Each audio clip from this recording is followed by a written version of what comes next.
y muchísimas gracias por su asistencia. A ver si nos... Como saben, en esta casa siempre hay 2 o 3 eventos a la vez y hay mucha actividad. Sí. Muy bien, pues mi nombre es Fernando Lostao y soy director gerente de la Fundación Cultural Ángel Herrera Oria. Lo primero, pues primero saludarles, por supuesto, y luego pues un poco presentar, ¿no?, al anfitrión. El anfitrión, obviamente, es la Universidad CEU San Pablo, que es una institución hermana de la Fundación Cultural Ángel Herrera, que es quien pues, nos cede sus instalaciones. Pero ambos somos hijos de la Asociación Católica de Propagandistas, ambas entidades, y nosotros, pues bueno, ya, aunque se constituyó en el 2020 en presidencia de don Alfonso Coronel de Palma, en paz descanse, pues a partir del año 2000, pero quiero decir, a partir del 2012, pues se ha reactivado esta fundación porque, como todos ustedes saben, pues hay mucha batalla cultural que dar, ¿no? Muy bien, pues es un honor recibir a todos. Yo lo que voy a hacer es hacer una pequeña breve introducción y luego le daré a don Arturo Pretel la palabra para que presente a nuestras ponentes de hoy, seguro en un coloquio debate que va a ser muy interesante. Pues le saludo especialmente a la doña Esperanza Aguirre, ¿no?, que ha sido ministra de Educación, hoy nos honra con su presencia, y como saben ustedes, alcaldesa de Madrid, presidenta de la Comunidad Autónoma, etcétera, etcétera, y que sigue al pie del cañón, y a don Marcos de Quinto, que ha sido también diputado nacional, aunque ahora parece que no, pero diputado nacional. Y luego siguen el activismo cultural, ¿no?, que es muy importante, como creo que todos los aquí presentes. Muy bien, yo solamente quiero hacer una pequeña reflexión desde el plano jurídico, digamos que de la educación. Aquí se va a hablar de educación. Yo no soy un experto en los temas pedagógicos, ni filosóficos, ni humanistas, pero sí que algo he estudiado los temas que tienen que ver con la educación. Y solamente para poner énfasis en que, a pesar de lo que pasó en el año 2023, cuando el Tribunal Constitucional, si es que todavía se le puede llamar así, ¿verdad?, bajo la presidencia del señor Conde Pumpido, eh, eh, tiró atrás, ¿no?, inadmitió completamente los recursos del grupo parlamentario Vox, el grupo parlamentario popular, frente a la LOE. Quiero decir que esa batalla no está perdida totalmente, ¿no? O sea, se perdió, o por decirlo de alguna manera, se perdió una batalla, pero la batalla jurídica también de la educación hay que darla, ¿no? Como ustedes recordarán, aquella ley se tramitó, la ley 3/2020, 29 de diciembre, se tramitó en tiempo de pandemia, sin diálogo social, sin informes de órganos consultivos, con una amplísima contestación social. Se acordarán de aquella manifestación que hubo con coches, ¿no? Todo el sector, digamos, no público de la educación, desde los patronales, los sindicatos, eh, los profesores, los padres, todos nos pusimos de acuerdo para salir a la calle a protestar contra esta ley, y obviamente no se hizo ningún caso.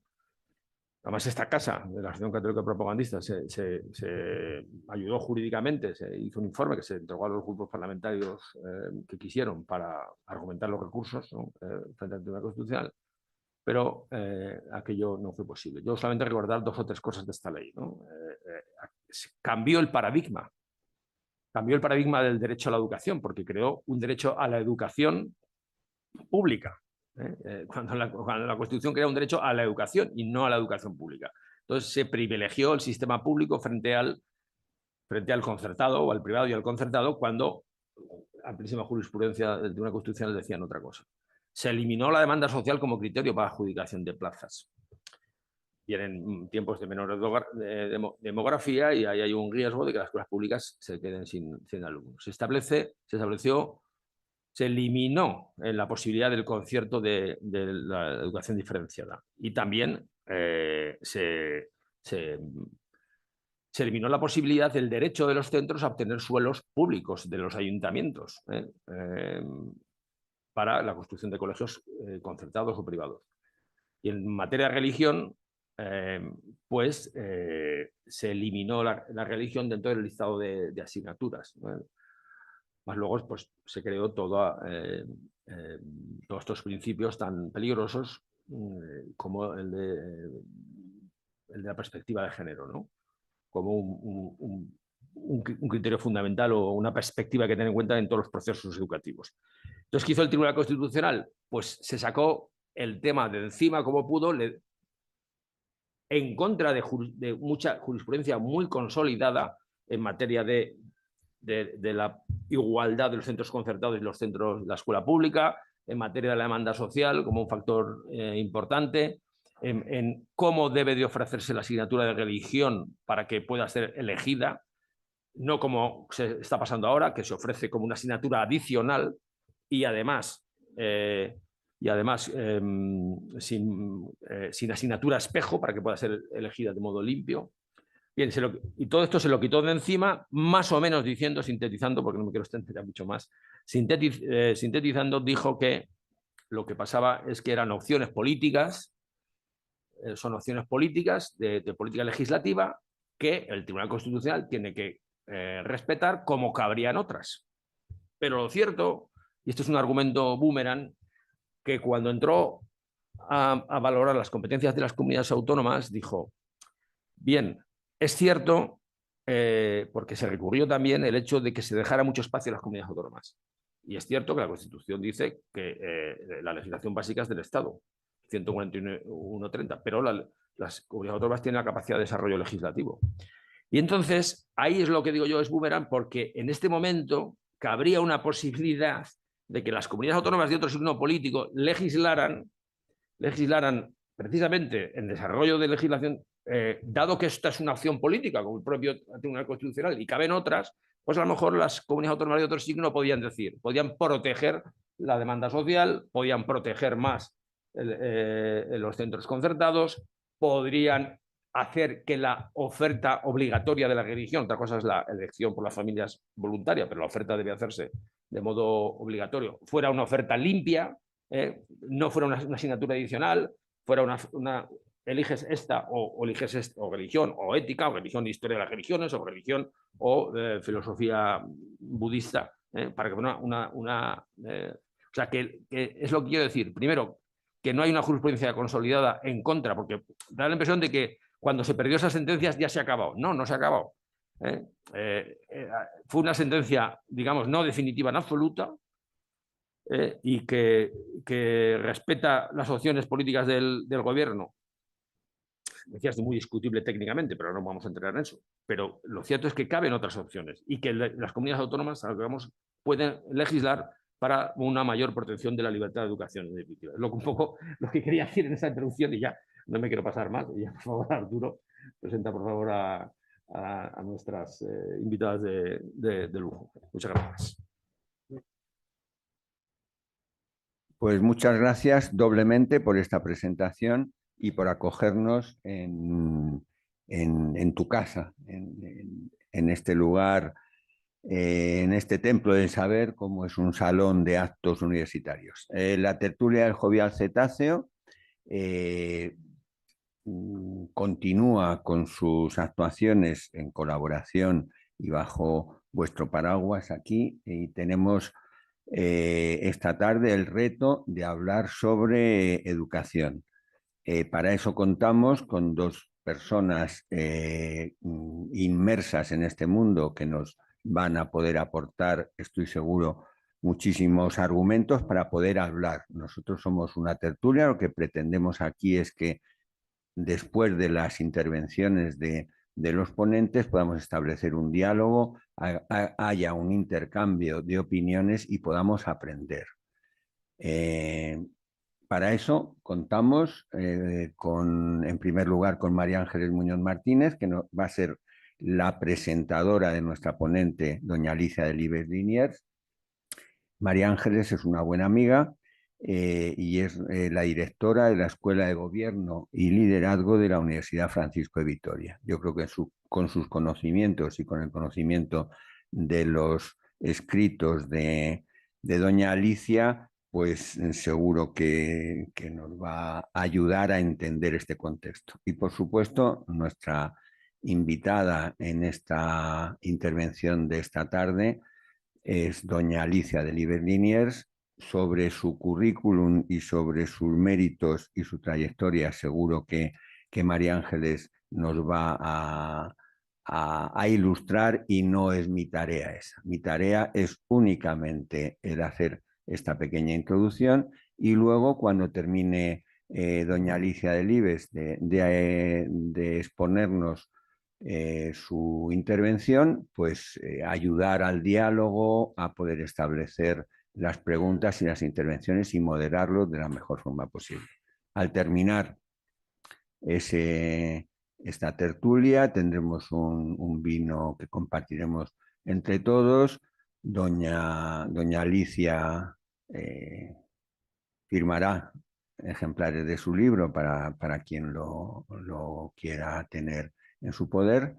Y nada más. Con esto, María Ángeles, tienes la palabra, y vuelvo a dar las gracias a Fernando Lostau por su generosidad, amabilidad y la colaboración inestimable de darnos este foro, y a la Fundación en su nombre.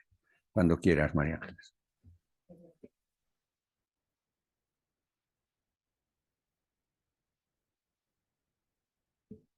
Gracias a la Casa por esta invitación a, bueno, pues a ceder la palabra a Alicia en la presentación de su obra.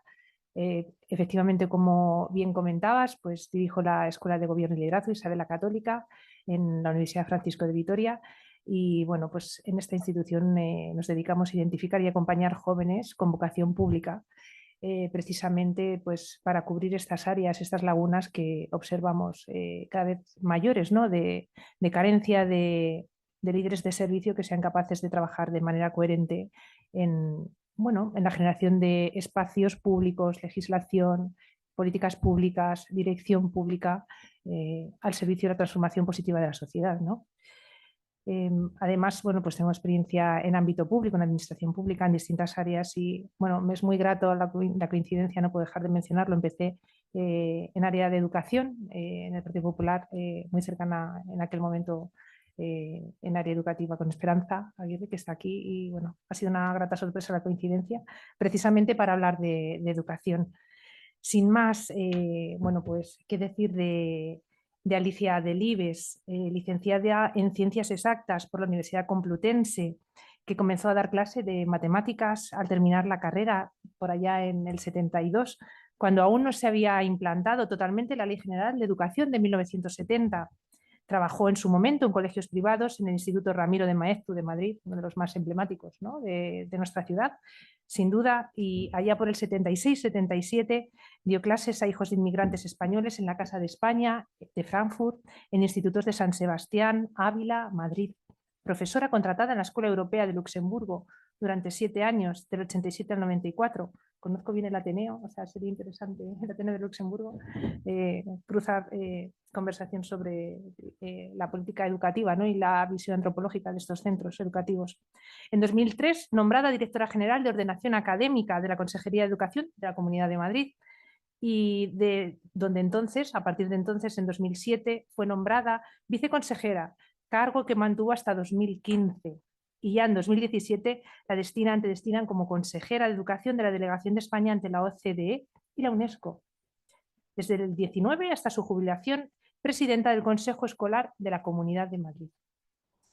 Ha publicado numerosos artículos sobre educación en general y en particular sobre enseñanza de matemáticas, y autora del libro La gran estafa, el secuestro del sentido común en la educación, de 2006, quizá una obra que ya anticipa de alguna manera, ¿no? Abre recorrido a esta obra más exhaustiva, ¿no? En el análisis y, bueno, en la visión, el recorrido histórico que vamos a intentar pues bueno, anticipar y poner a pedir de boca. Además, entre sus aficiones, sorprendente deportista, atleta, ganó el Maratón de Madrid de atletismo en el 84, nos lo compartía el otro día y me pareció muy interesante. Por este motivo no es de extrañar que Alicia sepa bien de esfuerzo, de disciplina, que otorgue valor a la perseverancia, a la importancia de alcanzar metas en todos los ámbitos de la vida. Hoy Alicia ha tenido a bien la buena disposición y la generosidad de compartirnos la motivación vital, lo doy por hecho, de escribir El suicidio de Occidente, ¿no? Esta obra que va a firmar después, obra que no es sino el resultado de una observación de vida, de un interés explícito por el conocimiento, ¿no? Y de un ámbito de divulgación de una tesis que se desarrolla de manera capitular y con exhaustividad en este libro. Alicia, nos presentas un diagnóstico profundo que conduce a lo quirúrgico, diría, en el estudio de la evolución del impacto pedagógico de las distintas corrientes, más o menos ideológicas, yo diría más que menos, que han generado un deterioro paulatino, solapado y acumulativo de la transmisión del saber y del conocimiento en ámbitos académicos y sociales, y más allá en nuestra cultura. Personalmente, soy docente académica, como les he trasladado, estoy en continuo contacto con alumnos de distintos niveles de formación, desde primero de grado de college hasta máster en acción pública, y tengo un roce cercano con, bueno, pues con estos niveles educativos en los que se aprecia el deterioro del que vamos a hablar. Hoy los alumnos, sin extendernos mucho, presentan dificultades para redactar con coherencia en general, para hacer un análisis de texto, mucho más para realizar un estudio comparado de ideas, de textos escritos, de formulación, pero más allá y más importante, me parece, hoy cuesta pensar y desarrollar un sentido crítico con lo que nos rodea. La búsqueda está parcialmente ahogada, y digo parcialmente porque es imposible anular la sed del corazón humano, la sed de saber, y esa es nuestra oportunidad. Pienso que esa es una gran oportunidad. El suicidio de Occidente, la renuncia a la transmisión del saber, se presenta en una estructura de 6 partes que bien podrían leerse de manera independiente, pero que han seguido un hilo conductor histórico y evolutivo con mucho sentido, con mucha lógica. Me ha encantado la aproximación, Alicia, de verdad. Arrancamos rápidamente con la instrucción pública en la Revolución Francesa, con Condorcet, la influencia rusoniana a través del contrato social, el impacto en la educación pública en España desde la Constitución de 1812 hasta la Segunda República, con todo el cambio que se produce en esta horquilla, en este amplio periodo. Y saltamos a la revolución pedagógica y el inicio del igualitarismo que arranca en Estados Unidos y que pasa inevitablemente a Europa. Hannah Arendt, que la cita, si es una autora, bueno, de referencia, me encanta, ya formula un estudio sobre esta crisis de la educación norteamericana antes de la Revolución de Mayo del 68, los componentes de la revolución moral, la irrupción de la ideología, de un feminismo ideológico, quizá quedan bien reflejados en este eje del libro. Interesante es la tercera parte dedicada a la revolución cultural en Europa, que a mi juicio marca un antes y un después con la expansión del relativismo cultural y lo que calificas, Alicia, muy interesante como la derrota del pensamiento, ¿no? Qué calificativo que nos daría, ¿no?, para un coloquio solamente en torno a la expresión. Esta aproximación a las primeras leyes educativas en España, desde la Ley General de Educación hasta la famosa LOCSE, de la que soy hija, y con una mirada de contraste hacia la reforma neoliberal británica en sus dos corrientes, ¿no?, liberal y conservadora. El estudio en torno a la escuela unificada que se ha planteado, ¿no?, y que, bueno, podemos disertar sobre ello ahora más adelante. Y pasamos a un cuarto eje dedicado a la educación del siglo XXI, fundamentalmente en nuestro país, en España, que se articula desde tu experiencia en el libro como responsable público en el área educativa y que abordas cuestiones que son de la mayor relevancia. La llegada de indicadores de análisis, indicadores objetivos, análisis como el informe PISA, que pone sobre la mesa el negativo impacto en términos de ratios de conocimiento de nuestros alumnos como consecuencia de las distintas reformas.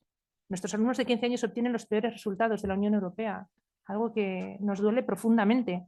O la irrupción de nuevos ismos colonizadores de la educación como el multiculturalismo ideológico, ¿no? Dan muestra como a la vez que observamos que hay un problema, a la vez intentamos salvarlo con no soluciones, ¿no? Soluciones que son no solución. Y eso es un problema público, ¿no? Legislaciones que van en contra de encontrar una respuesta solvente a las carencias. Merece especial atención el recorrido de las reformas educativas, LOCE, LOE, LOMSE, ¿no? Lo acaba de citar Fernando. La inserción de educación para la ciudadanía, no podíamos no hacer referencia a ello, al tiempo que eliminamos y olvidamos disciplinas básicas mientras incorporamos competencias clave. Haces un recorrido por posmarxismo, el socialismo del siglo XXI, que abocan en la política de identidad identitaria y en cierta línea de unidad con el pensamiento único, que bueno, lo podríamos analizar en distintos campos, y con broche de cierre de la cultura woke, que indican un cambio de época, que es donde estamos, un cambio de época y un cambio de civilización. Tomando la referencia de tu cita de Bernanos, que decía hace casi 70 años ya, que una civilización no se derrumba como un edificio, sino que se vacía poco a poco y al final no va quedando nada, sería un estadio próximo a lo que vivimos en este momento, a efectos culturales. Sin embargo, y aquí es donde yo dejo el punto de reflexión, la antropología es necesaria. A pesar de todo, el hombre es hombre y el niño, el joven, el adolescente sigue necesitando, es más, hoy necesita más que nunca esas referencias sólidas que le ayuden a entender su presencia, ser y misión en el mundo al que hemos sido llamados a existir. Mi reflexión se dirige en este momento a quienes entregamos parte de nuestra vida a la educación en universidades, especialmente en el entorno que estamos, universidades católicas. Tenemos un imperativo moral de dar razón del sentido de la existencia y de la relación personal, de trabajar con el logos que se nos ha entregado y de aportar razones operativas a la comunidad desde la búsqueda del bien cognoscible. Y ello implica esfuerzo y discernimiento lógico, es decir, hábito de razonamiento, que es de lo que carecemos, ¿no? La cultura actual niega la verdad y a la vez está ávida de validez. ¿Cuál es nuestra aportación y responsabilidad en la medida que somos conscientes de ello? Y si tenemos la llave del saber en nuestro imaginario colectivo. Alicia, condúcenos por esta aventura, por este viaje de lectura y análisis para poder responder ahora después en coloquio a estas y otras cuestiones que sin duda van a ser mucho más interesantes y que van a surgir al hilo de tus palabras. Muchas gracias.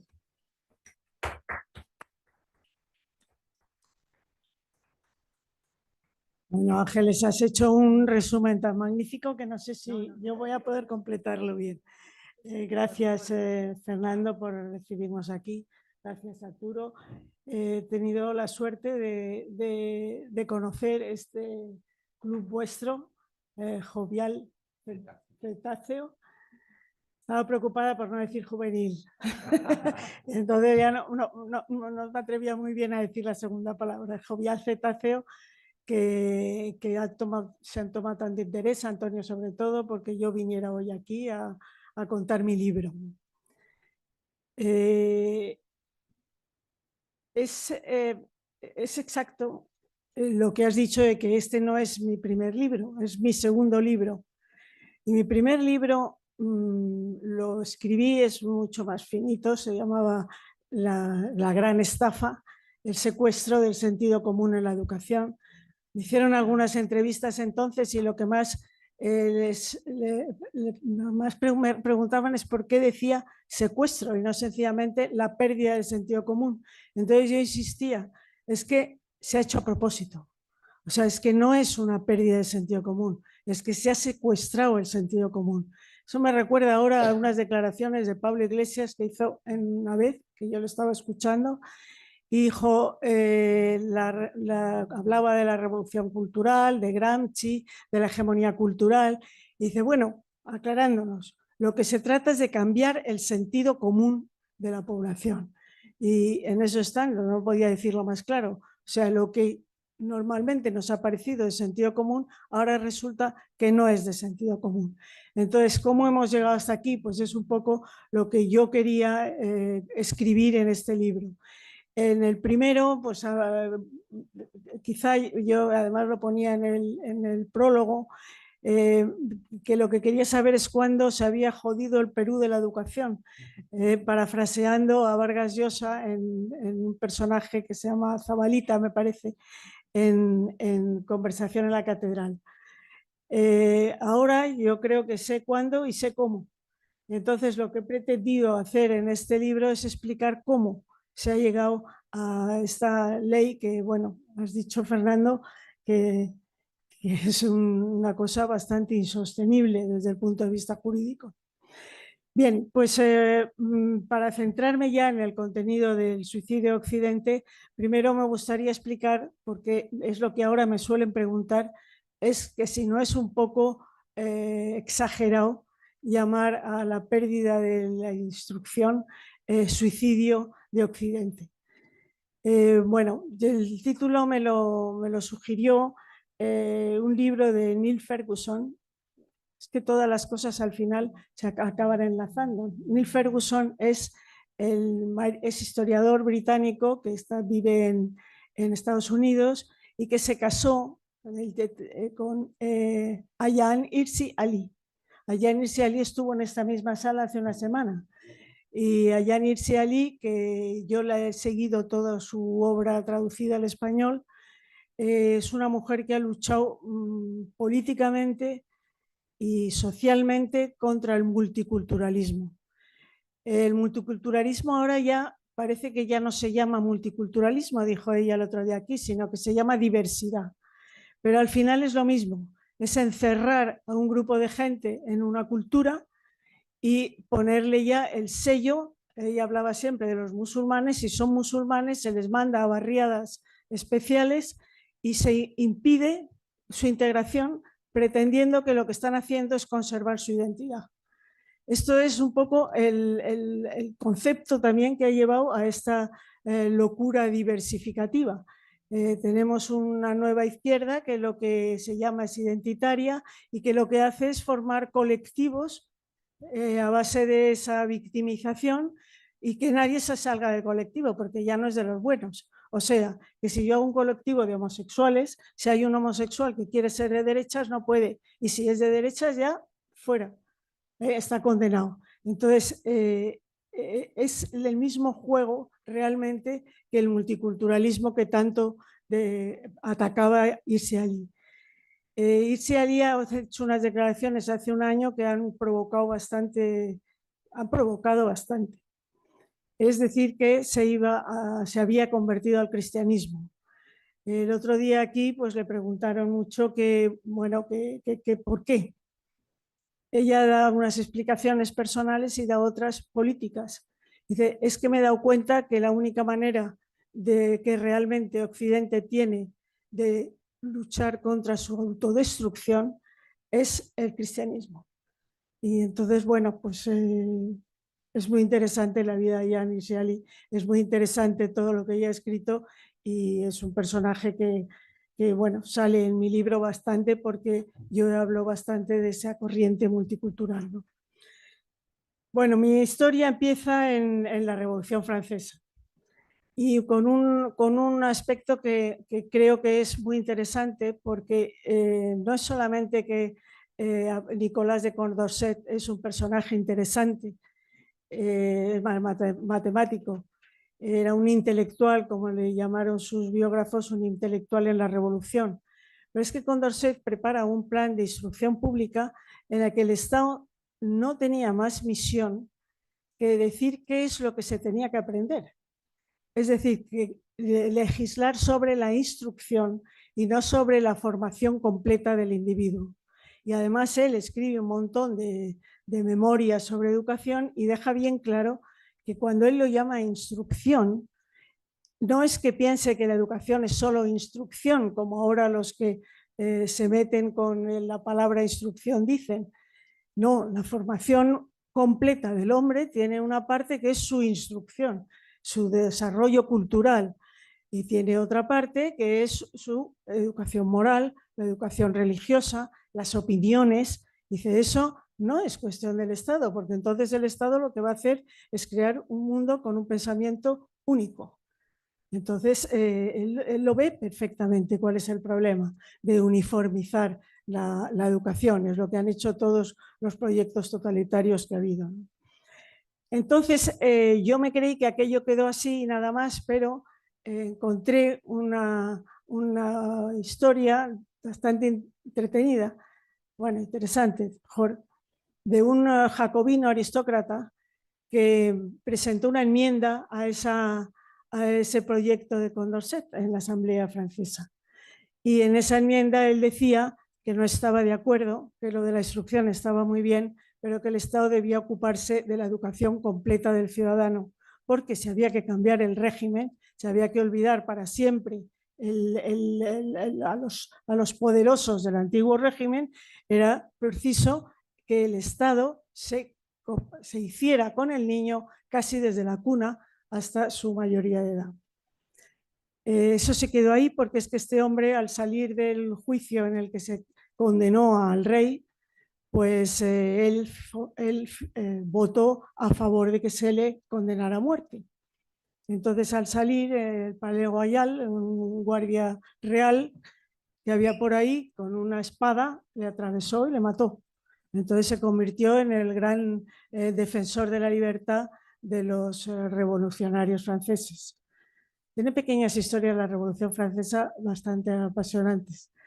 Y bueno, pues cuando ya Condorcet, que llega un momento que cae en desgracia, porque él y sus amigos girondinos caen en desgracia, cuando empieza la época del terror, Robespierre sube a la tribuna y lee la alternativa de este señor que se llamaba Le Pelletier, el que murió asesinado.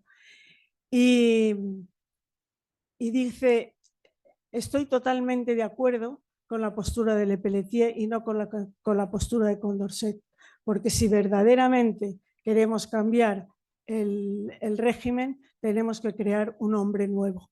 Entonces, esa expresión de crear un nuevo pueblo, crear un hombre nuevo, construir un pueblo nuevo, esa es la que marca el totalitarismo de un proyecto. Cuando Rejón y su amiga Chantal-Mouffe, la viuda de Laclau, de la que no sé si habéis oído hablar, escriben Construir Pueblo en el año 2015, el propio título dice cuál es su proyecto. Es un proyecto totalitario, es cambiar la conciencia de la población, es cambiar al hombre, es cambiar al pueblo para que haya un nuevo pueblo. Bien, pues saliendo de la Revolución Francesa, el siguiente paso, como ha dicho Ángeles muy bien, yo lo pondría ya, bueno, ahí se van organizando las enseñanzas, siempre según el modelo de Condorcet, aunque realmente en la Revolución no se aprobó ninguno. El siglo XIX va así, el modelo era pues el tradicional que hemos conocido muchos de los que estamos aquí, una enseñanza primaria, una enseñanza secundaria, una enseñanza universitaria. La enseñanza primaria se trataba de dar a toda la población lo que se pensara que era lo imprescindible para que una democracia funcionara, que era su idea. La secundaria para que ya pudieran aprender un poco más y prepararse para estudios superiores. Y los estudios superiores, la universidad. Es el sistema que yo he conocido y que hemos conocido pues, la gente que sabe mi edad, todos.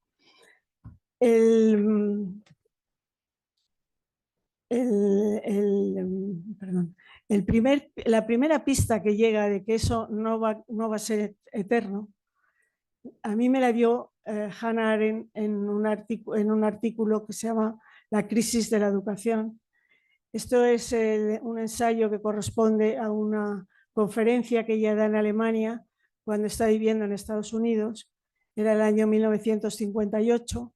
Ella había conocía en Estados Unidos el sistema de educación, un sistema de educación que se había impuesto, que obedecía a lo que se llamaba el movimiento progresista, que tenía sus raíces en John Dewey o John Dewey, como se llame, como se diga. Yo siempre he dicho John Dewey, pero algunas veces me han corregido, me han dicho que es John Dewey, entonces por eso lo digo. Este hombre había muerto en el 52, o sea que acaba de morir casi, y había mucho revuelo en Estados Unidos sobre la educación. Hay un libro del 54, me parece, que es de un lingüista llamado Rudolf Flesch, perdón, que se llamaba ¿Por qué Juanito no sabe sumar? ¿Por qué Juanito no sabe leer? Luego hay otro libro que no tiene nada que ver, que es sobre las matemáticas, que se escribe después del fracaso de la matemática moderna, que se llamó ¿Por qué Juanito no sabe sumar? Pero este de ¿Por qué Juanito no sabe leer? Denunciaba el sistema de lectura, pedagógico de lectura, y él se había dado cuenta que sus nietos tenían ya 8 o 9 años y seguían sin saber leer. Quiso averiguar qué pasaba y entonces vio que es que habían cambiado el sistema tradicional de lectura, que era sistemático, y por un sistema global. Esto lo hemos conocido aquí, los franceses no consiguen eliminarlo, pero esto ya en el año 54, este señor Rudolf Flesch denunció que esa manera de aprender a leer era muy lenta, tenía muchos fallos y que era peligrosa para que aprendieran bien a leer. Bueno, lo que decía Hannah Arendt es que la crisis de la educación en Estados Unidos venía a contarla en Alemania y dice, bueno, se sorprenderán de que venga yo aquí a Alemania a contar lo de la crisis de educación en Estados Unidos. Pero es que hay una serie de prejuicios políticos y pedagógicos metidos en la población norteamericana que seguramente se van a contagiar a toda la educación occidental. Esto era en 1958. En 1956, un personaje que a mí me ha interesado mucho, que se llama Anthony Crosland, un inglés laborista, había publicado un libro sobre el futuro del socialismo.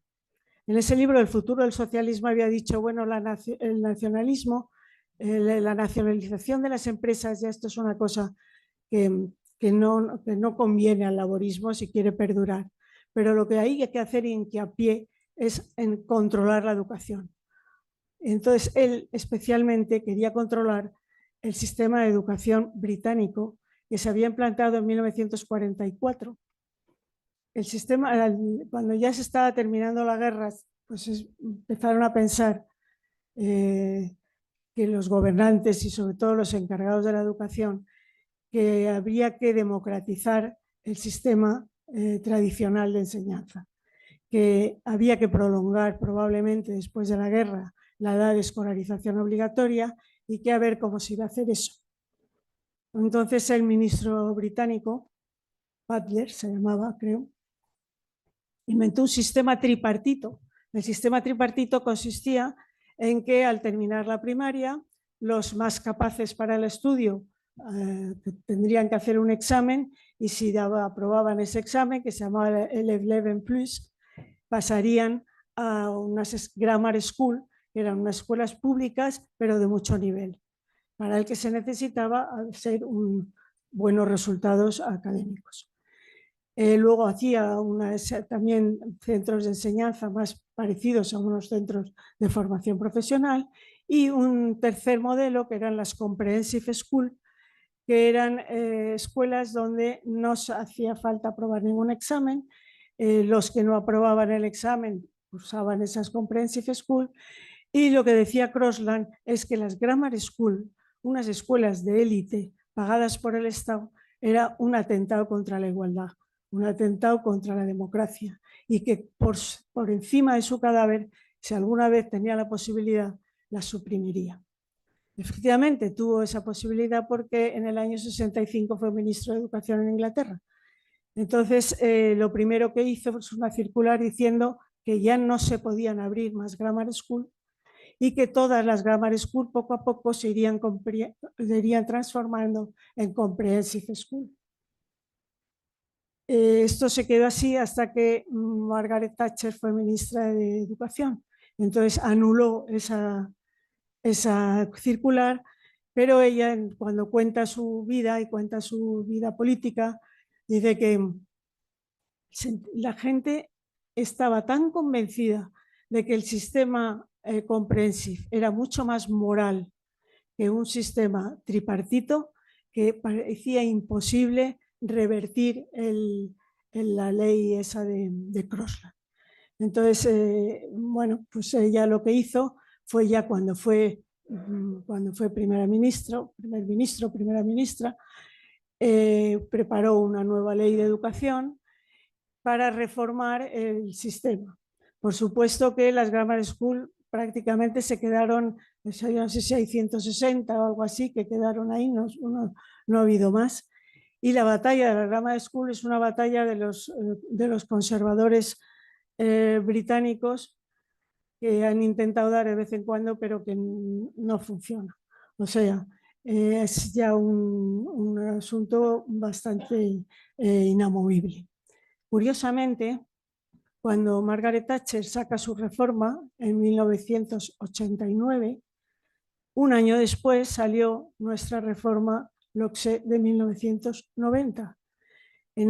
Cuando presentaron los socialistas esa reforma suya, las llamaron escuelas comprensivas, porque decían la palabra comprensivo recuerda a las Comprehensive School. Bueno, es comprensive y parece británica y no van a perturbar demasiado a la gente, a esa burguesía que le gusta las modas inglesas. Decían en un libro, yo lo he leído, Gómez Llorente, Y bueno, precisamente ellos hacen referencia a esa ley de Margaret Thatcher como una ley neoliberal, por supuesto, a cualquier cosa que es liberal, pero que la quieren vestir de una cosa monstruosa, pues le ponen el neo delante y ya está, neoliberal. Ya no existe, no ha existido nunca el liberalismo en España, sino el neoliberalismo. Bien, pues esa reforma neoliberal de Margaret Thatcher fue apoyada por Tony Blair cuando él fue ministro, fue primer ministro, y es el sistema que tiene en Inglaterra ahora. Gracias a eso, pues no sé si gracias a eso, pero se puede decir que gracias a eso, pues los resultados en Inglaterra han mejorado. En PISA me refiero, que es la única evaluación internacional que nos queda. Bien.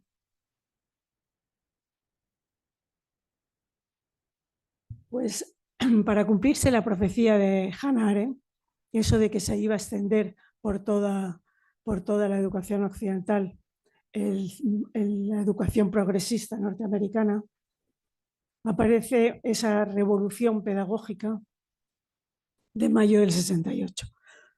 Yo en mi libro hablo mucho de mayo del 68 porque lo viví. Yo en mayo del 68 tenía 18 años y había estudiado primero de carrera.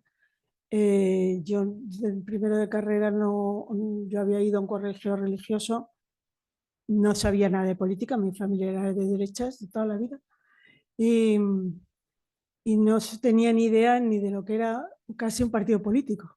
Vivíamos en un régimen dictatorial, un régimen que no había partidos, por lo tanto yo no tenía ni idea. En la universidad es donde empecé a enterarme de algo de política. Y entonces, como mucha gente de mi generación, pues la universidad fue más una escuela de política que una de enseñanza de las matemáticas.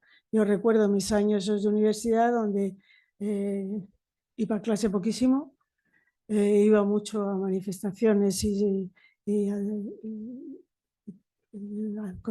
cosas culturales, porque íbamos a muchas cosas culturales. Y eso sí, tuve mucho cuidado de no ir con gente que tuviera partido político definido, que era particularmente la gente del PC. Y no les he tenido siempre más bien rabia, nunca me han caído muy bien, pero he tenido amigos que eran del PC. Bueno, pues yo me politicé en la universidad y yo voté socialista en los primeros años, pero cuando apareció la LOCSE en 1990, me caí del caballo. O sea, dije, bueno, esta gente no ha venido a lo que nosotros, izquierdistas y antifranquistas, pensábamos que había que hacer con la educación, que era que fuera una educación de excelencia, o sea, que se acercara más al programa de Condorcet de instruir a la población que al programa que luego hemos visto que han hecho los socialistas y que entonces se les vio asomar la patita la primera vez con esa LOCSE. Esa LOCSE, los conocimientos eran lo menos importante. Había muchísima jerga nueva, muchísimo lenguaje, pero lo que eran conocimientos pues estaban muy escondidos. Había contenidos, objetivos, criterios de evaluación. Los profesores nos orientábamos por esos criterios de evaluación que parece que se parecían más a un programa de educación. Ahí tengo que decir, y además está esta Esperanza Aguirre aquí, que cuando ella fue ministra, por intuición absoluta, me imagino, se dio cuenta, porque además era el año 96, y vio que esos programas no eran programas exactamente. Entonces creó esa comisión de expertos para redactar unos programas sensatos para la secundaria obligatoria, porque ella veía que con eso no se iba a aprender nada. Bueno, pues ella sabe muy bien lo que pasó entonces. En mi libro tengo que decir que yo me equivoqué y no lo conté exactamente como es. Pero yo dije que le retiraron la historia es, a ver si ahora la cuento bien. Ella como hizo ese programa, y lo llevó al Senado primero, ¿no? Y no tenía por qué llevarlo al Congreso, porque podía ser un decreto ley, ¿no es así? No, pues por favor, Esperanza, ¿quieres contarlo tú? Luego, ¿eh? No, bueno, sí. A ver, bueno, gracias Alicia, porque parte de todo lo que has dicho es verdad que en el libro no decías exactamente lo que ocurrió. Convocamos unas comisiones de expertos con los catedráticos de cada una de las asignaturas de humanidades que pensábamos que no estaban bien en los programas de estudios, no porque lo pensara el ministerio, porque lo decía todo el mundo. Y Felipe González había dicho en una entrevista recientemente que tenía vergüenza de que los niños españoles no supieran quién era Felipe II. Entonces había un ambiente general de que tanto la historia como la filosofía, como la geografía, las lenguas clásicas, todas las humanidades necesitaban de un programa común, porque el artículo 4 de la LOCSE decía: el gobierno, por decreto, establecerá las enseñanzas mínimas comunes que todos los españoles tienen que conocer, cualquiera que sea el lugar del territorio donde residan. Entonces, con ese mandato de la ley, constituimos esas comisiones, no las hizo el ministerio, las hizo por un convenio que firmamos con ellos, la Fundación Ortega y Gasset, y estaba todo el mundo muy contentos con ello. Pero el gobierno de el primer gobierno de Aznar, del que yo tuve el honor de formar parte como ministra de Educación, éramos una minoría.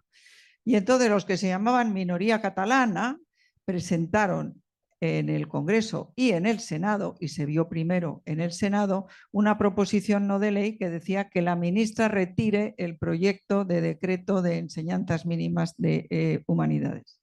Y en el Senado lo perdieron. Pero en el Congreso, el Partido Socialista, que constantemente había dicho, empezando por Felipe González y luego por Rubalcaba, que en paz descanse, que lo apoyarían, vieron el cielo abierto de darle este coscorrón al gobierno de minoría de José María Aznar, del que yo era ministra de Educación. Y entonces votaron en contra en el Congreso. Se votó que la ministra retire su programa de enseñanza de humanidades. Y yo, que era completamente tonta por joven, no sé por qué, ahora está de moda ser joven, sabemos mucho más cuando tenemos edad, pues lo retiré. Y no tenía que haberlo retirado. Como me dijo muy bien Eugenio Nassarre, que en paz descanse, que es miembro de esta casa, cuando la ley te dice al gobierno que tiene que hacer alguna cosa, si el Parlamento vota en contra de que esa cosa se haga, lo que tiene que hacer es cambiar la ley.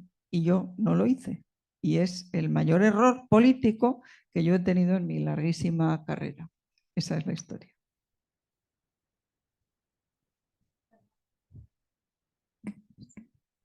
Muchísimas gracias. Por fin he podido aclarar cómo fue. Bueno, estábamos en ese intento de Esperanza Aguirre por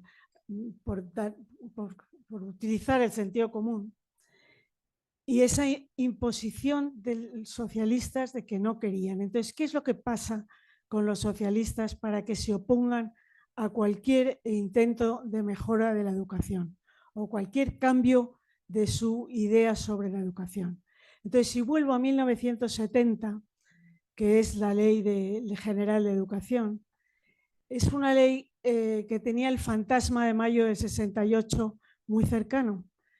Los revolucionarios de mayo, que solo habían estado revolucionados un mes, crearon ya una serie de, bueno, se trajeron los prejuicios de John Dewey a Europa. O sea, que ese pedagogismo que denunciaba Hannah Arendt y ese igualitarismo que también lo denunció ella, que es decir, no hay una sociedad democrática si hay unos que estudian una cosa y otros otra. O sea, que no podemos antes de la universidad dar currículos diferentes o hacer itinerarios, como se ha llamado mucho tiempo, porque no podemos consentir que esa enseñanza básica sea distinta para unos que para otros. La enseñanza básica ahora está hasta los 16 años. No me chocaría nada que en nada fuera hasta los 18. Entonces, hasta los 18 años, todos tienen que alcanzar el mismo nivel, porque además ya se han encargado en esta última ley de decir que ojito con suspender, que mucho cuidado y que eso de repetir es perjudicial, no resuelve ningún problema, encima traumatiza a los alumnos. Entonces, eso es lo que ese será el objetivo final de las leyes de educación. Y probablemente, si esto continúa como está, pues habrá una serie de cambios que harán. Y uno de ellos posiblemente sea ese, llegar hasta los 18 con una enseñanza básica. El otro sistema, el pedagogismo, a mí me hace gracia porque la mayoría de la gente de izquierdas que es crítica con el sistema, se agarra a ese pedagogismo. Pedagogismo es no forzar nunca al alumno a que estudie, no forzarle nunca y dejarle, había una escuela llamada Summerhill que se creó en 1921 y que existe todavía en Inglaterra, que fue el modelo y sigue siendo, creo, según me ha contado algún amigo inglés, de escuela progre. Los alumnos entran en clase o no entran según quieran. No hay exámenes, no hay notas, el profesor asiste a las asambleas de los alumnos como un alumno más. Y bueno, en fin, cualquiera puede que piense un poco de ustedes podría pensar cómo es una escuela progre, porque hemos visto ya muchas. Bien, pues ese pedagogismo y ese igualitarismo han llegado hasta ahora. Y ya digo que los de izquierdas que son críticos con el sistema, yo choco con ellos cuando les digo que es más peligroso el igualitarismo que el pedagogismo, porque el igualitarismo lo que define es esa escuela única donde no puede nadie destacar. El mérito, se condena el mérito. En una ocasión, un responsable de educación del PSOE le preguntaron en una reunión qué quiere decir equidad y él dijo no a la meritocracia antes del bachillerato. Ahora será no a la meritocracia antes de la universidad. La meritocracia, ¿por qué molesta a la izquierda la meritocracia? ¿Por qué el mérito no se puede reconocer? En la ley dicen, en la nueva ley, dicen que en la ESO no se puede reconocer el mérito. O sea, que unas pruebas que nosotros pusimos, que nosotros digo, cuando yo estaba trabajando con Esperanza Aguirre, que pusimos para reconocer, hacer unos premios extraordinarios al terminar la ESO, iguales que los que se hacían al terminar el bachillerato, eso no se puede hacer, porque el mérito no se puede reconocer antes del bachillerato. Ese es un principio básico de la izquierda que no piensa cambiar. Por lo tanto, cualquier sistema que quiera premiar al que mejor estudia o que quiera reconocer el mérito o que quiera favorecer la mejora personal, ese afán de superación, eso estará condenado al fracaso por parte de los socialistas. No la van a admitir. Entonces, eso es la barrera que se ha puesto y esa se puso ya en 1970. En 1970, la izquierda de entonces de los colegios de licenciados prepararon una alternativa a la ley de 1970, que era comprensiva hasta los 14 años. Una cosa que ahora podría estar muy bien, pero no hasta los 16. Entonces, ellos tuvieron su alternativa y esa alternativa es por la que se han regido todos estos años. Entonces, mientras había países que estaban haciendo reformas al ver que en PISA les daban malos resultados, España no los podía hacer, porque cada vez que sacaba una ley, en cuanto llegaba el PSOE otra vez, se la tiraba abajo. Entonces, no ha habido reforma alguna de la LOCSE, aunque tengan nombres distintos, no la ha habido. Ha habido cambios de lenguaje, eso sí. Como decía Ayanis Sialí, la multiculturalidad ya no se llama multiculturalidad, sino diversidad. Los conceptos, entonces los contenidos, objetivos y criterios de evaluación luego pasaron a llamarse contenidos conceptuales, ya no me acuerdo, pero se va cambiando el lenguaje, cada vez más complejo, cada vez implica más burocracia y cada vez sirve menos para aprovechar la instrucción de los demás. Y bueno, yo creo que ya he agotado un poco mi tiempo porque queríamos dejar tiempo para el discurso.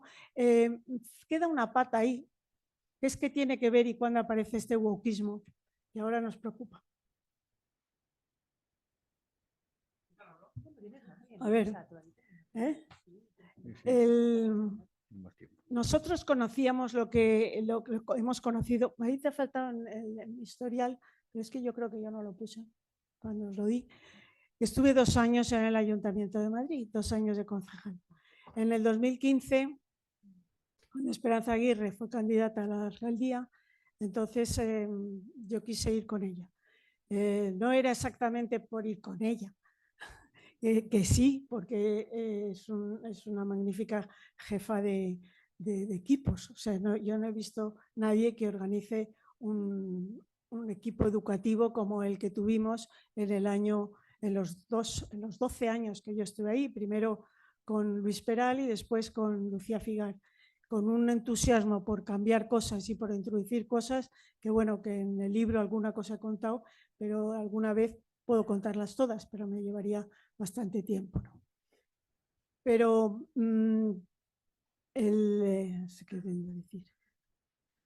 El wokismo. Entonces habían aparecido los de Podemos.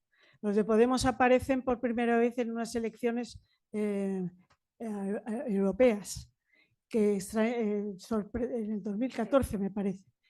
Entonces Pablo Iglesias saca muy buenos resultados y yo estaba de apoderada, porque en esa época ibas de apoderado por tu partido, yo iba apoderada del PP, y de repente empieza a llegar gente al colegio electoral rarísima, como familias enteras, muy a última hora, y entonces yo me acerqué a ver qué votaban, y votaban una papeleta que tenía una especie de foto encima.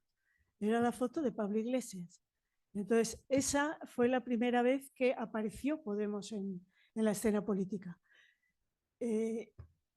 Habían ganado en el Ayuntamiento de Madrid, la coalición de Manuela Carmena no había ganado las elecciones, pero se unió con todos los de la izquierda. El PSOE no sé si obtuvo o qué hizo, pero el caso es que ella fue la única que podía ser alcaldesa. Entonces, me acuerdo que Esperanza dijo: en la oposición se hace un gran trabajo. Efectivamente, yo me dediqué casi completamente los 2 años a conocer a ese partido tan extraño, que no quería ser un partido al principio, sino un movimiento, y que luego sí.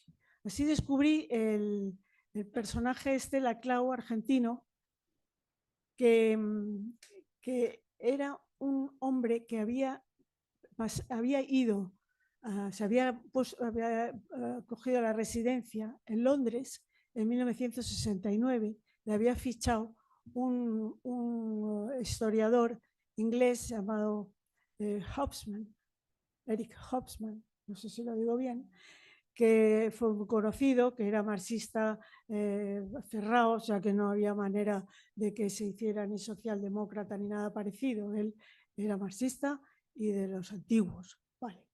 Entonces, este hombre fue rescatado de Argentina, rescató a Laclau de Argentina y consiguió que se hiciera catedrático en la Universidad de Essex. Allí estudiaron a los filósofos franceses de la nueva izquierda, Laclau, Derrida, toda esta gente que ahora se nombra mucho cuando se habla de wokismo. Entonces, en 1985, él, con una mujer que encontró allí, que fue su compañera intelectual y total, vamos, compañera, yo no sé si se casaron o no, pero como dicen compañera cuando escriben sobre ella, pues supongo que no, pero vamos, que es su viuda ahora. Porque Laclau murió en España, murió en España en 2014 y venía a dar unas conferencias a Sevilla. Entonces murió repentinamente.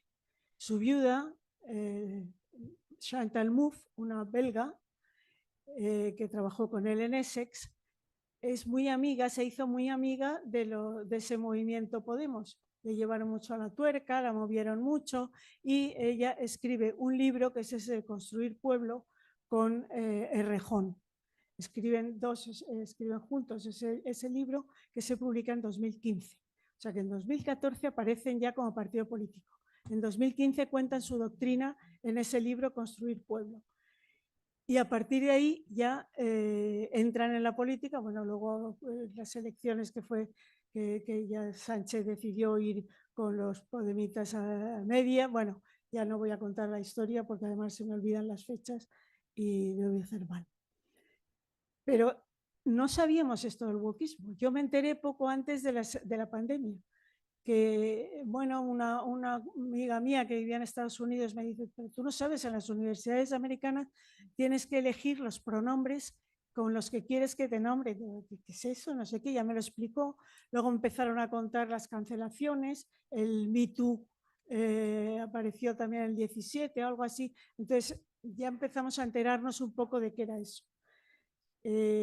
Tiene que ver, o sea, tiene relación ese wokismo de las universidades americanas con el populismo de izquierdas de Podemos españoles. ¿Cuál es, y si tiene que ver, cuál es el personaje que puede establecer esa relación? Pues ese personaje es Ernesto Laclau. En un libro que se llama La masa enfurecida, de Douglas Murray, que es sobre el wokismo, y dice, todo esto viene, dice en un momento dado, todo esto viene del libro de Laclau, de ese que digo yo que escribió en el 1985, donde cuenta cuál debe ser la estrategia de los socialistas en el futuro. Porque estaba el liberalismo avanzando, Ronald Reagan, Margaret Thatcher, y ese neoliberalismo, o sea, eso que nosotros llamamos liberalismo conservador, estaba empezando a triunfar. Estaba triunfando que en el 89 cayó el muro. Entonces, es cuando decide ya la izquierda que tiene que cambiar de discurso y que tiene que convertirse en otra cosa. Y entonces, ese libro de Laclau que había escrito poco antes de la caída del muro, 4 años antes, lo rescatan el propio Laclau y su mujer Chantal Mouffe, y lo ponen en valor.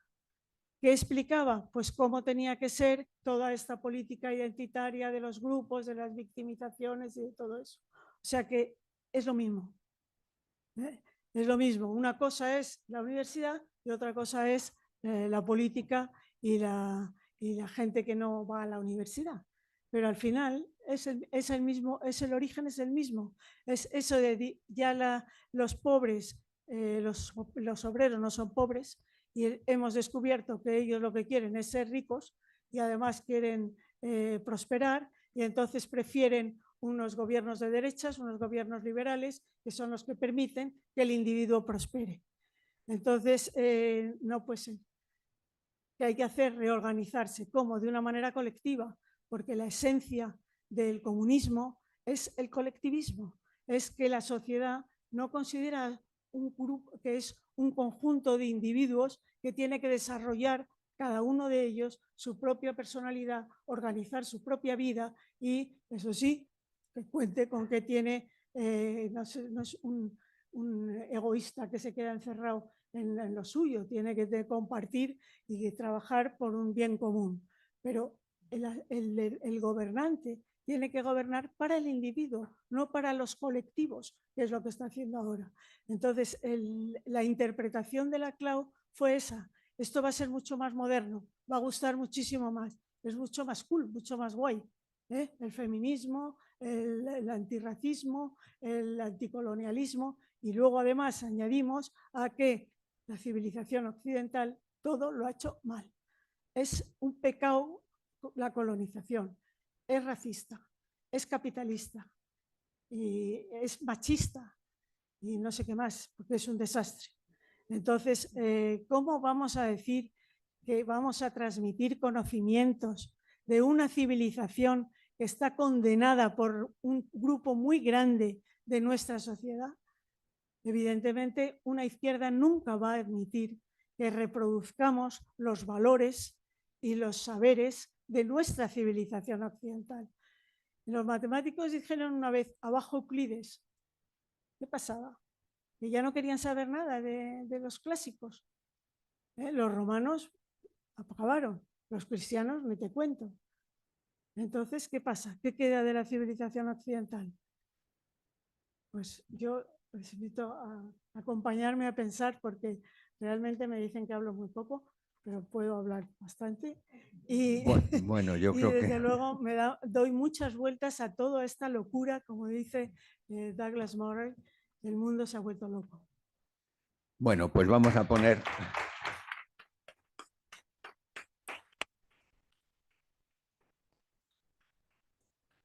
Vamos a opinar y vamos a intentar poner un punto de optimismo en ese panorama realmente sombrío que nos has trazado, pero en el que precisamente si estamos en ese punto tan bajo de inflexión, de ahí la civilización tiene que reponerse. Yo creo que lo que tenemos que intentar es buscar propuestas, es buscar poner las cosas en su sitio. Y yo me voy a permitir hacer la primera pregunta, mientras que alguno también pedir la palabra para poder intervenir. Y a mí lo que me gustaría es reivindicar y que nos ilustrases en eso el sitio del esfuerzo, el sitio del sacrificio, el sitio de la disciplina en la educación, ¿no? Yo creo que de tu análisis de todo lo que nos has esbozado y toda la historia de los movimientos, tanto legislativos como pedagógicos, que nos has dicho, yo creo que estamos en el punto de inflexión del reconocimiento del esfuerzo. Como bien has dicho, hay quien no quiere que se reconozca ese esfuerzo en el mundo educativo, del sacrificio, de realmente el proceso madurativo del niño, el proceso madurativo del joven requiere saber sacrificarse y, por supuesto, establecer una disciplina. Si no se disciplina un niño, si no se disciplina un adolescente, en su vida adulta va a ser, lógicamente, un egoísta, solamente todo tiene que girar en torno a él. Entonces,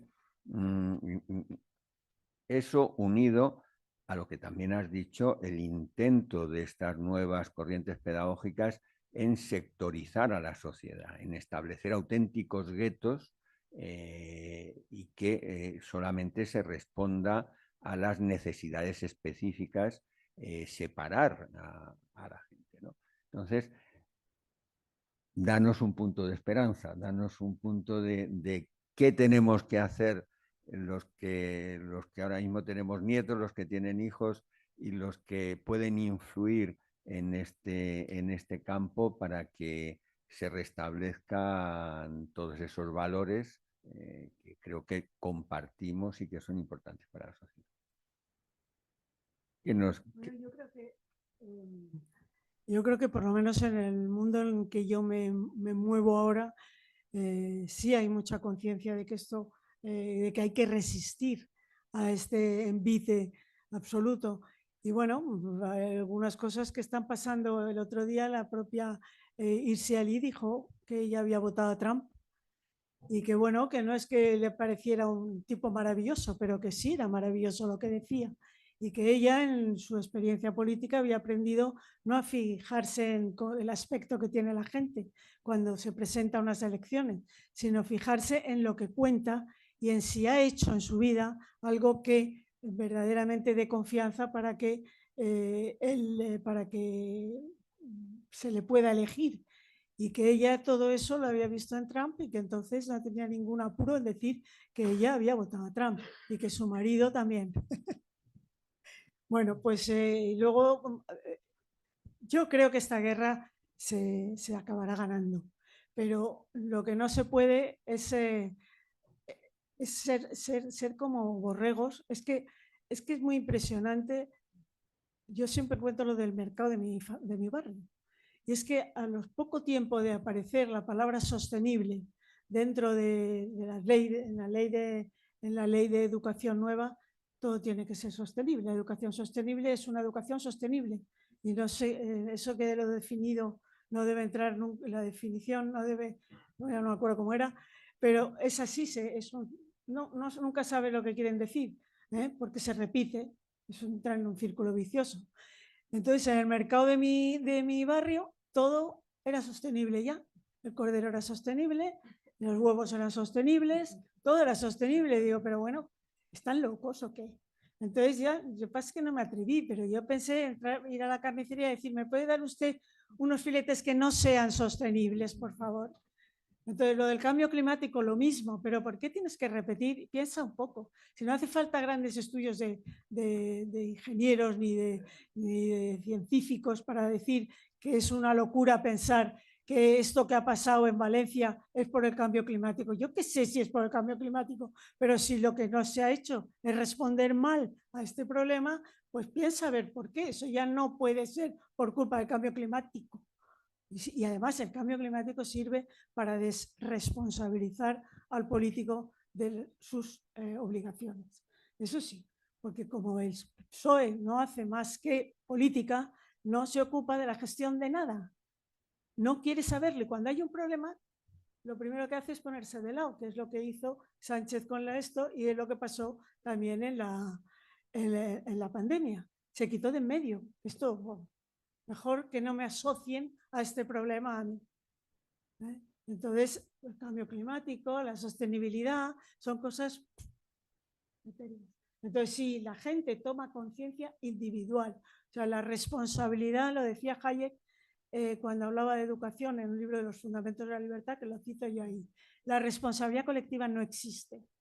La responsabilidad es individual. Y eso sí, si sumas responsabilidades, tienes acciones colectivas. Pero la responsabilidad es de cada uno. A ver, yo he hecho lo que tenía que hacer, lo he hecho lo mejor que podía. Eso es lo que en la educación pienso. A mí me lo hicieron así, porque si yo pienso en mi educación, creo que lo que más valoro es que me insistían mucho en que había que ser responsable de tus actos y de tus decisiones.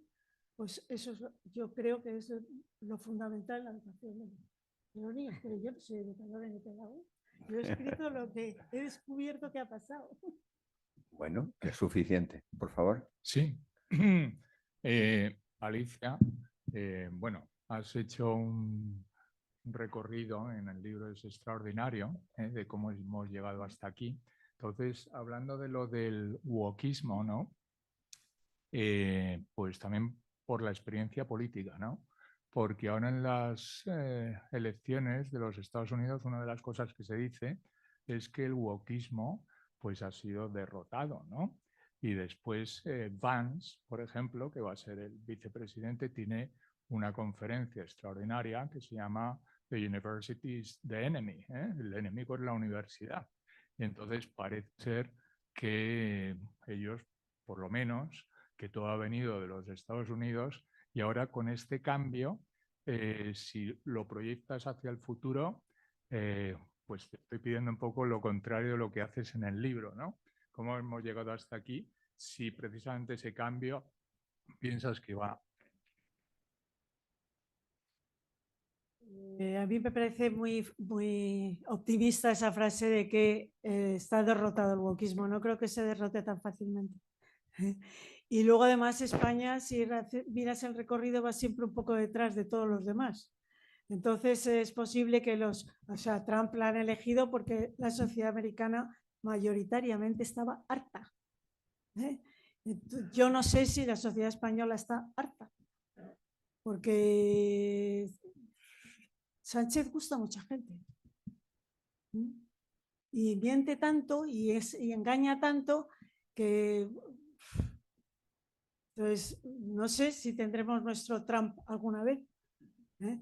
Y luego hace falta que a Trump le salgan bien las cosas, que también le pondrán muchas trampas en las ruedas para que se haga tonterías o para que no pueda conseguir lo que quiera. Yo sé que el PP ha tenido muchísimo interés en mejorar la educación y ahí están las leyes que ha intentado sacar y no lo ha conseguido. Entonces, una cosa es que consigas gobernar un país y otra cosa es que consigas erradicar una cosa que se ha metido tan profundamente como es este disparate. Antonio. Bueno,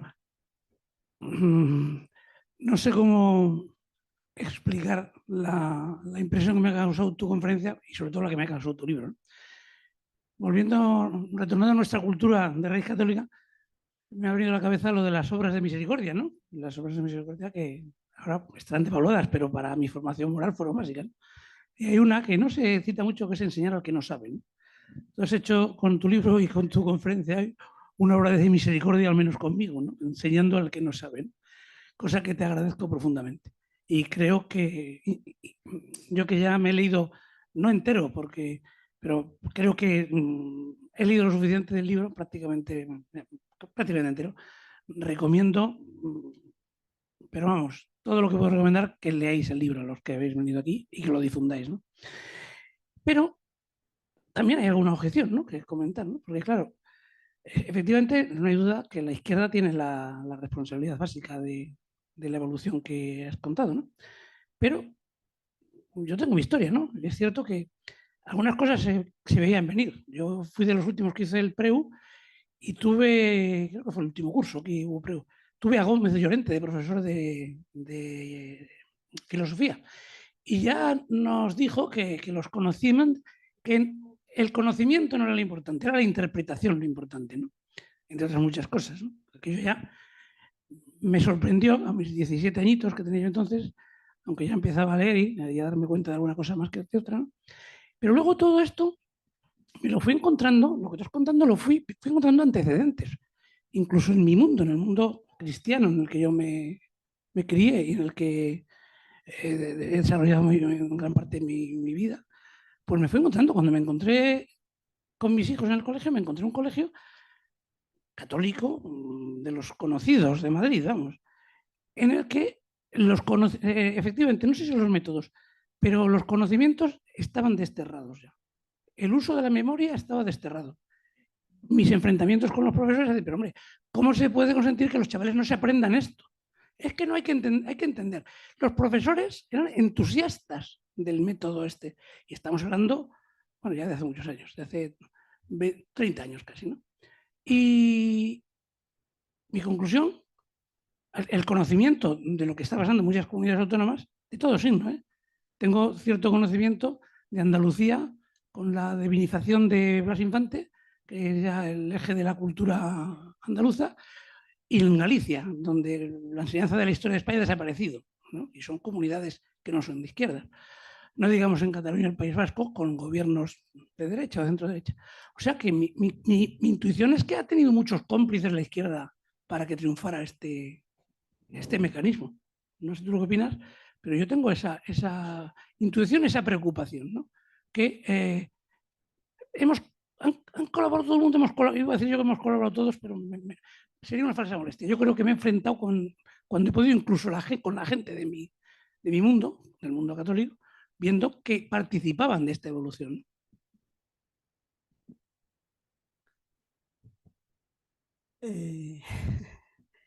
Bueno, yo creo que las tres potencias del alma, que son San Agustín o Santo Tomás, memoria, entendimiento y voluntad, la memoria ya se atacaba en nuestra época. O sea, yo que me gustaban las matemáticas y que era buena en matemáticas, pero tenía una pésima memoria. Y entonces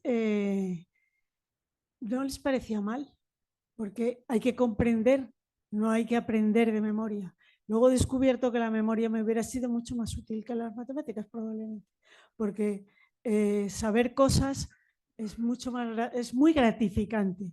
La memoria, por ejemplo, con los niños pequeños que se aprendan poesías, ojalá se desarrollara más. Nosotros en Madrid hicimos un concurso de recitación para los niños de segundo de primaria, me parece que era. Y es impresionante las poesías que se aprendían y lo que les gustaba hacerlo. Yo a mis nietos tienen un padre que está todo el día enseñándoles poesías, tienen 4 y 6 años. Les encanta, aunque no entiendan muy bien lo que dicen. Entonces te decían, es que si no entiende lo que dice, no pasa nada, porque ya entenderá lo que dice. Y le dará además algo para pensar. ¿Y esto qué quiere decir? ¿Y por qué se dice esto? El pensamiento, tú me has preguntado algo antes, yo la derrota del pensamiento no es cosecha mía, es de un filósofo francés, Finkielkraut, que es de mi edad más o menos, que fue de izquierdas en el 68, como gran parte de los estudiantes franceses entonces, pero que luego ha evolucionado hacia, bueno, al final yo creo que es más de derechas que Vox. Pero es un tipo, lo que es un tío con un criterio propio extraordinario. O sea, realmente asusta a todo el mundo porque él dice lo que cree que tiene que decir. Entonces, ese libro que él escribió, La derrota del pensamiento, que es de, creo que 1985, también esa época es mi... Entonces, ahí habla del relativismo cultural y habla de la cultura y dice, bueno, cambió el nombre, la cultura dejó de ser los conocimientos que uno tenía o lo que se le había olvidado lo que le quedaba cuando se había olvidado lo que había aprendido, que también era una cosa que se decía, y empezó a llamarse cultura al conjunto de costumbres, religión, eso de un grupo cultural que se llamaba, ¿no? Y después de eso, la cultura empezó a ser cualquier cosa. Y después de eso, pues todo era cultural. Y después de eso vino el multiculturalismo. Y entonces él hace todo ese recorrido de lo que pasó cuando se empezó a hablar del relativismo cultural. Pero no es mío, ¿eh? Es la derrota, la défaite de la pensée, se llamaba la pensée para los franceses, es un poco como la filosofía, es más que el pensamiento como lo somos nosotros. Muy bien. Sí. Pero eso lo sabráis mejor los cristianos que yo. A ver, claro que hay cómplices. Y claro que en la iglesia hay cómplices. En Podemos hay cristianos de base. Y hay cristianos marxistas. Los hay. Y el marxismo, yo creo que el marxismo, pero esto es muy, muy profundo para que yo diga aquí opinión, pero el gran éxito del marxismo es que suponía un cristianismo sin Dios. Pero el discurso de que los pobres, de que no lo sé, vamos, yo he conocido sacerdotes en mi época de estudiante que eran sacerdotes, que también eran marxistas y que luego dejaron de ser sacerdotes y la mayoría también dejó de ser marxista. Pero no lo sé, ¿qué quieres que te diga? Bueno, vamos a seguir. Claro. Vamos a continuar, que hay muchas peticiones de intervenir. Os pediría que fueseis un poco más sucintos con vuestra exposición o preguntas, porque ya digo que hay muchas manos pedidas. Por favor. O sea, una de las cosas que me ha sorprendido de la intervención de Alicia es cuando comenta que el igualitarismo tiene la idea, o sea, por mucha gente, de una superioridad moral. Y yo creo que esto es uno de los grandes problemas que hacen que sea muy difícil combatirlo. ¿Cómo se puede justificar que efectivamente esto es una falacia? ¿Se puede justificar exactamente qué? Que el igualitarismo es moralmente superior.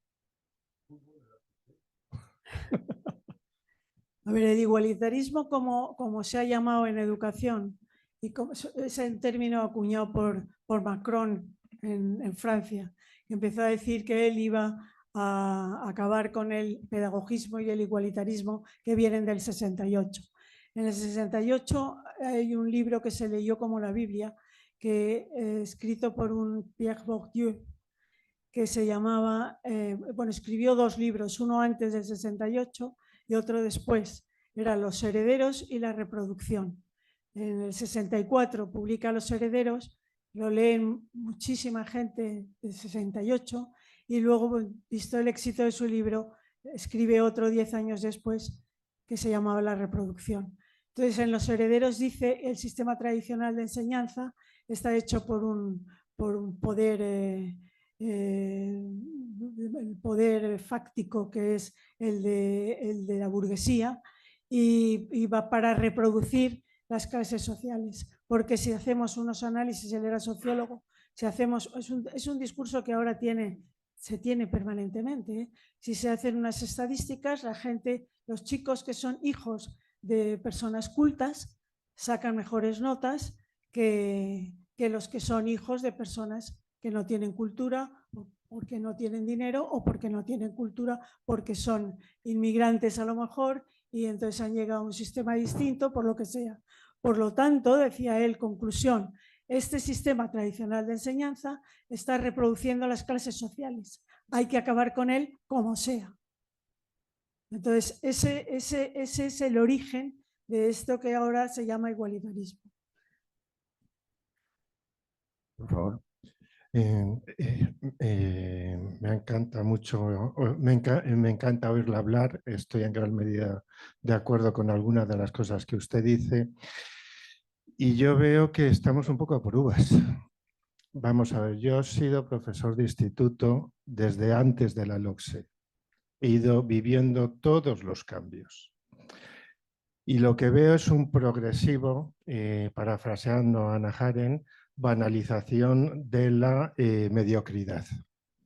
Y lo digo esto con el mismo dramatismo que con el mal. O sea, gran parte de la gente se está acostumbrando a que la mediocridad sea algo banal. O sea, todos somos mediocres. Y se toma como la norma, porque el poder lo dice así y tú no te vas a oponer al poder. ¿Qué he ido viendo? Pues lo que he ido viendo durante todos estos años es que había un PSOE agresivo, un PSOE en guerra cultural, la LOCE dura lo que dura, cambian el calendario de la LOCE así que llega Zapatero y para mí el PP no ha sabido responder. O sea, en vez de dar la batalla, simplemente he ido parcheando, transformando, pero no dando una batalla, una auténtica propuesta. En el mejor sentido de tipo Trump, o sea, o tipo Milei, o sea, esto no vale y vamos a hacer una propuesta completamente distinta, donde si vosotros vais a por todas, pues habrá que presentar una alternativa que vaya por todas. Porque si no, no vamos a ningún lado. O sea, no ven la alternativa. O sea, ellos están convencidos de que lo suyo es lo bueno, entre otros detalles, porque no tienen a nadie delante. Muy bien. Gracias. José Manuel. No. ¿Tienes algo que comentar?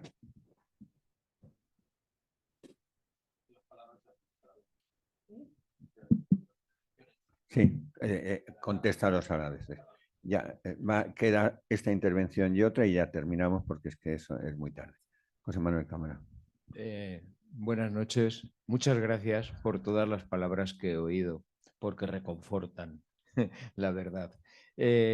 Yo parto, y hay que decirlo, porque cada uno parte de una posición personal y la mía, algunos de aquí la conocéis exactamente, pero podría definirla como una posición, por supuesto, independiente, una posición abierta y revolucionaria, pero dentro del cristianismo. Quiero con esto decir que sí veo cosas positivas en la derecha como las veo en la izquierda. A mí me parece horroroso el que las multinacionales estén tratando al mundo, a nuestro mundo, como lo están tratando. Y es horroroso que en España, desde hace muchos años, haya obreros pobres. Y eso no es de ahora, eso lo estamos mamando. Yo comprendo que en crisis en las que han gobernado las minorías, bien, Aznar hemos visto en otras ocasiones, y haya que hablar catalán en la intimidad, y haya que retirar leyes nobles y exigibles e imprescindibles, pues porque lo manda la política. Pero eso a mí me repugna, porque es ir contra los valores. No voy a hablar del otro lado porque evidentemente es demasiado. Gracias a Dios ha habido voces que se les ha escuchado claramente y en alto. Y aquí tenemos un ejemplo, ¿vale? Hay otros. Ya no vamos a entrar en cuáles porque me sería meternos en política. No quiero tampoco del todo entrar. Sí, perdón. No quiero entrar del todo en política. Lo que sí voy a decir es que lo que se trasluce de toda esta intervención es que hay un complejo de inferioridad moral. Estamos viviendo con los principios. Estamos viviendo con los principios de la izquierda. Y no digo que renunciemos a todos los principios de la izquierda, pero señores, nosotros también tenemos valores y los creemos superiores. ¿Por qué? ¿Qué hace falta en España? ¿Qué derecha, qué mayoría absoluta, que las hemos tenido así de gordas? ¿Qué mayoría absoluta hace falta para que la derecha ponga por delante los principios en vez de los dineros? Porque los dineros se los quedan algunos en los bolsillos y los pobres siguen siendo pobres. ¿Qué hace falta en España? ¿Qué queremos? ¿Votar otra vez y que tengan 380 diputados el Partido Popular? ¿Para qué? ¿Para qué? Si no son capaces de reconocer que realmente les estamos dando la razón a los que dicen que su moral es superior. Lo cual ni tienen moral ni es superior. Lo que pasa que por lo que sea estamos acomplejados. Muy bien, bueno. Luego ya contesta, ya la última intervención. Pues yo voy a intentar ser muy optimista. En este momento el PP gobierna al 67% de la población española en materia de educación. Para empezar a cultivar la meritocracia, ¿por qué ahora, en el mes de noviembre, no convoca ya unos premios extraordinarios al final de la primaria, al final de la secundaria, en todo su territorio con el mismo programa? Avisa para que los niños de 12 años y los niños de 16 se examinen y a los que saquen mejores notas se les da un premio estupendo. Por supuesto, voluntario. Si nadie se quiere presentar, que no se presente. Choca con la ley, y eso es mucho mejor, chocar con la ley, porque también chocan los catalanes y hacen lo que les sale de las narices. Pues en el 67% de la población se convocan hoy los premios extraordinarios de primaria y de ESO. Se publica el programa y se les va a preguntar, pues qué sé yo, que se sepan 10 sonetos de Góngora. Pues a ver si es verdad que se lo saben. Bueno, es muy difícil. Muy bien. Bueno, doña Alicia, resume. Complicadas respuestas, pero yo resumiría con una cosa. Yo estoy completamente convencida de que la batalla cultural la izquierda la ha dado mucho antes de que la derecha haya pensado que hay que dar una batalla cultural. Es decir, la hegemonía moral y sobre todo educativa es de la izquierda. Y es de la izquierda desde hace mucho. Entonces, el PP, cuando ha tenido oportunidad, pues ha intentado no molestarles demasiado, es verdad. Pero lo que dices tú, que hay una especie de banalización de la mediocridad, estoy totalmente de acuerdo. ¿Por qué? Porque esa es la estrategia de ir ganando una batalla cultural, que desde hace mucho no se ha encontrado con un muro de protección, si quieres un poquito, pero muy poco. O sea, realmente la moral es socialista y la educación es socialista. Entonces, ¿qué hay que hacer? Pues luchar todos y cada uno de nosotros para ir contra eso. Pero hay que partir de la base que vamos perdiendo. Porque si pensamos que estamos en igualdad de condiciones, mira el panorama que has pintado tú de cómo está la educación ahora. Todo el mundo pues piensa que ser un buen... A mí me educaron con la parábola de los talentos. ¿Se habla en los colegios ahora cristianos de la parábola de los talentos o está prohibida?